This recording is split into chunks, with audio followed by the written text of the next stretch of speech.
Hello and welcome to Trolmaster tutorial. Today we'll be talking about DSD-1, the dry contact station. The DSD-1 should be connected to the device's terminal on the main controller. It can accept any voltage up to 240 volts.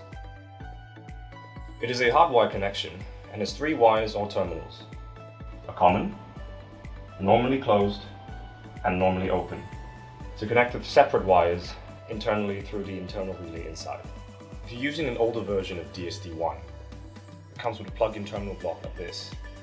To insert the wires on the sides, you need to unscrew the screws that you find here. Then you can insert the common wire in the middle, the normally closed wire on the bottom, the normally open wire on the top. And when you're done, simply plug it back in and you're good to go. If you're using the latest version of DSD-1, it comes with a built-in screwless terminal block with levers on the side.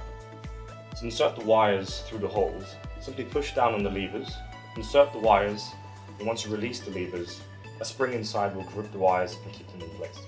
Connecting your wire to the normally closed terminal means that your circuit will be closed until it receives a signal from the main controller. Conversely, you can insert your wire into the normally open terminal to keep your circuit open at all times. The module can be configured flexibly to be any other Trolmaster plugin module. To do this, simply hold the enter button until you see the setting page. From there you can select which power module you'd like to use it as.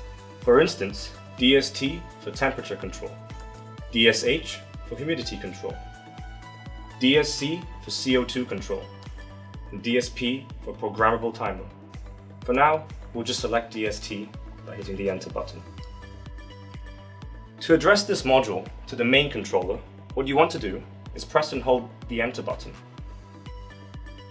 Once you see the address message pop up, this module can now switch on your devices on and off based on how it's connected to the normally closed or normally open contacts. The DSD-1 is simple to use and can be used on any application that requires a simple on-off type of control, instead of voltage control on the plug-in modules.